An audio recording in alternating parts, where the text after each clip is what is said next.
ಕೆರೆಯೇರಿ ಮೇಲೆ ಕಡಿದಾದ ತಿರುವಿನಿಂದಾಗಿ ಚಾಲಕನ ನಿಯಂತ್ರಣ ತಪ್ಪಿದ ಮಹೇಂದ್ರ ಥಾರ್ ಪಲ್ಟಿಯಾದ ಪರಿಣಾಮ ಇಬ್ಬರು ಸ್ಥಳದಲ್ಲೇ ಮೃತಪಟ್ಟಿದ್ದು ಮೂವರು ಗಂಭೀರವಾಗಿ ಗಾಯಗೊಂಡಿರುವ ಘಟನೆ ನೆಲಮಂಗಲ ತಾಲೂಕಿನ ದಾಬಾಸ್ಪೇಟೆ ಬಳಿಯ ಕಂಬಾಳು ಗ್ರಾಮದ ಸಮೀಪ ನಡೆದಿದೆ.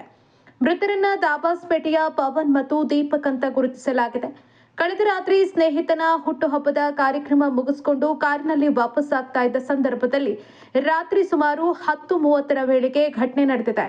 ಅಪಘಾತದಲ್ಲಿ ಗಂಭೀರ ಗಾಯಗೊಂಡ ಮೂವರನ್ನ ಸ್ಥಳೀಯರು ಹಾಗೂ ಪೊಲೀಸರು ಖಾಸಗಿ ಆಸ್ಪತ್ರೆಗೆ ದಾಖಲಿಸಿದ್ದು ಚಿಕಿತ್ಸೆ ಮುಂದುವರೆದಿದೆ. ಘಟನಾ ಸ್ಥಳಕ್ಕೆ ಬೆಂಗಳೂರು ಗ್ರಾಮಾಂತರ ಎಸ್ಪಿ ಚಂದ್ರಕಾಂತ್ ಭೇಟಿ ನೀಡಿ ಪರಿಶೀಲಿಸಿದರು. ಈ ವೇಳೆ ಮಾಧ್ಯಮದವರೊಂದಿಗೆ ಮಾತನಾಡಿದ ಅವರು, ಸೋಲೂರು ಮೂಲದ ಯುವಕರು ದಾಬಾಸ್ಪೇಟೆಯಲ್ಲಿ ಸ್ನೇಹಿತನ ಹುಟ್ಟುಹಬ್ಬ ಆಚರಣೆಗೆ ತೆರಳಿದ್ರು. ಪಾರ್ಟಿ ಮುಗಿಸಿ ವಾಪಸ್ ಬರುವಾಗ ಕಂಬಾಳ ಕೆರೆ ಏರಿಯಾ ಕಡಿದಾದ ತಿರುವು ಇದ್ದ ಕಾರಣದಿಂದ ಚಾಲಕನ ನಿಯಂತ್ರಣ ತಪ್ಪಿ ಹಳ್ಳಕ್ಕೆ ಬಿದ್ದಿದೆ.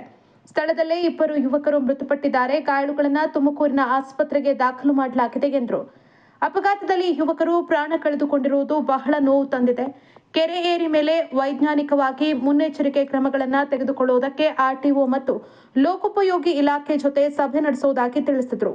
ವರದಿ ತಗ್ಗಿಕುಪ್ಪೆ ಶ್ರೀಧರ್, ನೆಲಮಂಗಲ.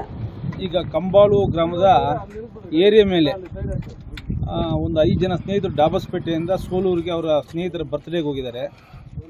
ಮಹೇಂದ್ರ ಥಾರ್ ವೆಹಿಕಲಲ್ಲಿ ಅಲ್ಲಿ ಬರ್ತ್ಡೇ ಮುಗಿಸ್ಕೊಂಡು ವಾಪಸ್ ಬರಬೇಕಾದ್ರೆ ಇಲ್ಲಿ ಡೀಪ್ ಕರ್ವ್ ಇದೆ. ಈ ಕರ್ವ್ ಹತ್ರ ಕೆರೆ ಹತ್ರ ಕರ್ವ್ ಹತ್ರ ಕಂಬಾಳು ಅನ್ನೋ ಗ್ರಾಮದ ಕೆರೆ ಹತ್ರ ನಿಯಂತ್ರಣ ತಪ್ಪಿ ಕೆಳಗಡೆ ಹಳ್ಳಕ್ಕೆ ಹೋಗಿ ಬಿದ್ದಿದ್ದಾರೆ. ಸ್ಪಾಟಲ್ಲಿ ಇಬ್ಬರು ಮೃತರಾಗಿದ್ದಾರೆ. ಇನ್ನೊಂದು 3 ಜನರಿಗೆ ಚಿಕಿತ್ಸೆಗೆ ನಾವು ಶುರು ಮಾಡಿದ್ವಿ. ಮತ್ತು ಆ ಇಬ್ಬರು ಏನು ಮೃತರಾಗಿದ್ದಾರೋ ಸ್ಥಳದಲ್ಲಿ ಅವ್ರನ್ನ ತುಮಕೂರು ಆಸ್ಪತ್ರೆಗೆ ಸೇರಿಸಿದ್ವಿ. ಅವರು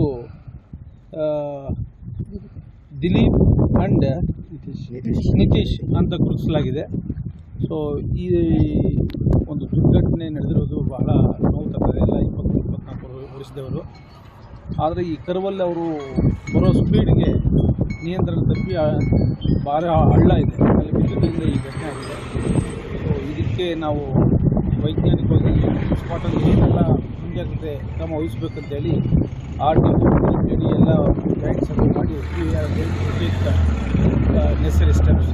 ಥ್ಯಾಂಕ್ ಯು ಸರ್. ಇದೇ ಥರ ರಾಷ್ಟ್ರೀಯ ಹೆದ್ದಾರಿಗಳಲ್ಲೂ ಕೂಡ ವೆಹಿಕಲ್ಗಳನ್ನು ಸ್ಟಾಪ್ ಮಾಡುವಂಥದ್ದು, ರೋಡ್ ಸೈಡಲ್ಲಿ ಆಗ್ತಿರೋಂಥದ್ದು ಮತ್ತೆ ಆಗ್ತಾನೇ ಇದೆ. ಮಾರುತಿ ಸುಜುಕಿ ಕಂಪ್ನಿಯವರು ಅದು ಎಷ್ಟೇ ಇದು ಮಾಡಿದ್ರೂ ಆಗ್ತಾ ಇಲ್ಲ. ಅದ್ರ ಬಗ್ಗೆ ಏನಾನ ಕ್ರಮ ವಹಿಸ್ತೀವಿ? ಇಲ್ಲ, ನಮ್ಮ ಸ್ಥಳೀಯ ಇನ್ಸ್ಪೆಕ್ಟರ್ಸ್ಗೆ ಹೇಳಿದ್ದೀನಿ, ಯಾವುದು ರೋಡ್ ಮೇಲೆ ನಿಲ್ಲಿಸಿರ್ತಾರೋ ಅಂತಾದ್ರ ಮೇಲೆ ಸ್ಟಿಂಜೆಂಟ್ ಆ್ಯಕ್ಷನ್ ತಗೊಳ್ಳಿ, ಮತ್ತು ಸಾಕಷ್ಟು ಟ್ರಾಫಿಕ್ ಕೇಸ್ಗಳು ಹಾಕಿ, ಮತ್ತು ಆ ಫ್ಯಾಕ್ಟ್ರಿಯವ್ರಿಗೂ ಸಹ ಸಪ್ರೇಟಾಗಿ ಎಲ್ಲಾದರೂ ಒಂದು ಗ್ರೌಂಡ್ ತಗೊಂಡು ಅಲ್ಲಿ ಪಾರ್ಕಿಂಗ್ ಮಾಡಲಿಕ್ಕೆ ಇನ್ಸ್ಟ್ರಕ್ಷನ್ಸ್ ಕೊಟ್ಟಿದ್ದೀನಿ. ಏನಿದ್ರೂ ಇನ್ನು ಮುಂದೆ ರೋಡಲ್ಲಿ ಆಗ್ದಂಗೆ ನಾವು ಮುಂಜಾಗ್ರತೆ ವಹಿಸ್ತೀವಿ. ಸರ್, ಕೈಗಾರಿಕಾ ಪ್ರದೇಶಗಳಲ್ಲಿ ತುಂಬ ಬಹುಮುಖ್ಯವಾಗಿ ರಾತ್ರಿ ಪಾಳಿಯಲ್ಲಿ ಬೆಳಗ್ಗೆ ಹೊತ್ತು ಉದ್ಯೋಗಿಗಳು ಹೋಗ್ತಾ ಇರ್ತಾರೆ.